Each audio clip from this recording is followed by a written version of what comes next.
حامدا ومصليا اما بعد بسم الله الرحمن الرحيم قال النبي صلى الله عليه وسلم لا يرد القدر الا الدعاء ولا يزيد في العمر الا البر فان الرجل لا يحرم الرزق بالذنب يصيبه۔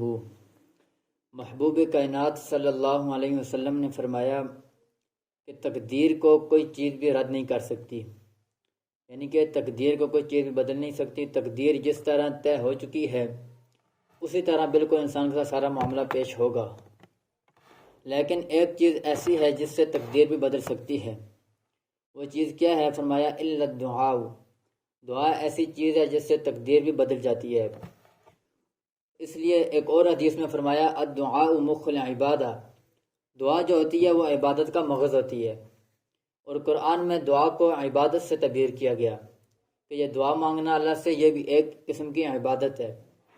اور دوسرے نمبر پر فرمایا ولا یزید فی العمر الا البر، کہ عمر میں زیادتی نہیں ہوتی مگر نیکی کرنا۔ ابتدا سے جس شخص کی عمر جتنی بھی لکھتی جاتی ہے اتنی رہتی ہے، لیکن اگر کوئی شخص نیکی کے کام کرتا ہے تو اس کی عمر میں اضافہ ہو جاتا ہے۔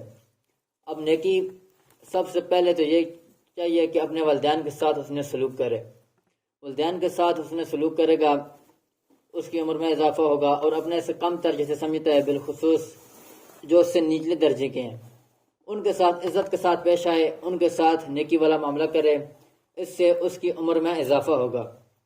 تیسرے نمبر پر فرمایا جو آج کا ہمارا موضوع ہے فَإِنَّ الرَّجُلَ لَا يُحْرَمُ الرِّزْقَ بِالذَّنبِ يُصِيبُهُ، کہ بندے کو رزق سے محروم کر دیا جاتا ہے گناہ کی وجہ سے جو وہ گناہ کرتا ہے۔ ثابت بهذا الحدیث ان ارتکاب المعصیۃ ارتکاب الذنب سبب حرمان الرزق، اس حدیث سے ایک یہ بات ثابت ہو چکی ہے کہ جو شخص گناہگار ہوتا ہے اس کا رزق تنگ ہو جاتا ہے، وہ رزق سے محروم کر دیا جاتا ہے، خصوصاً للکذب، خصوصاً الکذب، فرمایا کہ خصوصی طور پر جو شخص جھوٹ بولتا ہے اس کے رزق تنگ کر دیا جاتا ہے، اس کے رزق میں تنگی واقع ہو جاتی ہے۔ اور گناہ کے جھوٹ کے اور بھی بہت ساری وعیدیں آئی ہیں، اور جھوٹ ایک ایسا گناہ ہے جو شخص تلاوت بھی کر رہا ہوگا تو اپنے اوپر خود لعنت کر رہا ہوتا ہے۔ قرآن مجید میں اللہ رب العزت نے ارشاد فرمایا لعنت اللہ علی الکاذبین، جھوٹوں پر اللہ کی لعنت ہے۔ اب ایک شخص جھوٹ بولتا ہے، جب قرآن کریم کی تلاوت کرے گا اس کے سامنے یہ آیت آئے گی لعنت اللہ علی الکاذبین، جھوٹوں پر اللہ کی لعنت ہو، تو اس شخص اپنے اوپر خود وہ لعنت کر رہا ہوگا۔ اور جھوٹ ایک ایسا گناہ ہے اگر انسان جھوٹ کو بولنا چھوڑ دے تو اور بھی بہت سارے گناہوں سے بچ سکتا ہے۔ ایک شخص حضور کے پاس آیا اور آ کر عرض کی یا رسول اللہ صلی اللہ علیہ وسلم میں مسلمان ہونا چاہتا ہوں، تو ساتھ ہی اس نے کہا کہ لیکن میں 3 گناہ کرتا ہوں۔ پہلا گناہ میں جھوٹ بولتا ہوں، دوسرا گناہ چوری کرتا ہوں، تیسرا گناہ شراب پیتا ہوں، غالباً شراب پیتا ہوں یا زنا کرتا ہوں۔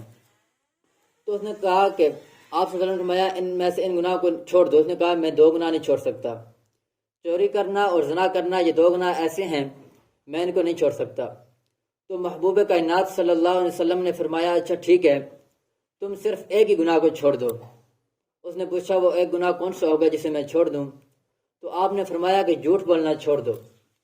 تو اس شخص نے یہ عزم کر لیا کہ آج کے بعد میں جھوٹ نہیں بولوں گا۔ تو جب واپس گیا زنا کا خیال آیا، چوری کا خیال آیا، پھر ذہن میں یہ بات آئی جب دوبارہ حضور کے مجلس میں جاؤں گا تو پیارے آقا صلی اللہ علیہ وسلم مجھ سے پوچھیں گے کہ جی بتاؤ تم نے اس کے بعد چوری کی ہے یا نہیں کی، تم نے دوبارہ زنا کیا یا نہیں کیا، تو میں کیا جواب دوں گا؟ جھوٹ بھی نہیں بول سکتا، جھوٹ کا تو میں نے وعدہ کر چکا ہوں، جھوٹ اب نہیں بولوں گا۔ تو ایک گناہ چھوڑنے کی وجہ سے اس شخص نے 3 گناہ چھوڑ دیے۔ جھوٹ ایک ایسا گناہ ہے، خصوصاً اس سے بچے۔ اور پھر فرمایا وَقَضَى نَوْمُ الصُّبْحَةِ يَمْنَعُ الرِّزْقَ، نماز کے فجر سے لے کر اشراق کے وقت تک سو جانا یہ بھی رزق کی تنگی کا سبب ہے۔ حضور صلی اللہ علیہ وسلم نماز فجر کے بعد بی بی فاطمہ رضی اللہ تعالیٰ عنہ کے گھر تشریف لے گئے اور وہ سو رہی تھی، تو آپ نے فرمایا اے بیٹی فاطمہ نماز فجر کے بعد نہ سویا کرو، اس لیے کہ اللہ رب العزت کی طرف سے اس وقت روزی تقسیم کی جاتی ہے، اور جو شخص نماز فجر سے لے کر اشراق تک سو جاتا ہے اس دن اس شخص کو اس دن کی روزی سے محروم کر دیا جاتا ہے۔ اس لیے ہمیں چاہیے کہ نماز فجر سے لے کر نماز اشراق تک، اشراق کی نماز بھی پڑھیں، اس وقت تک نہیں سونا چاہیے۔ وَكَثْرَةُ النَّوْمِ تُورِثُ الْفِكْرَ، اور بہت زیادہ سونا بھی یہ بھی فقر میں اضافہ کرتا ہے۔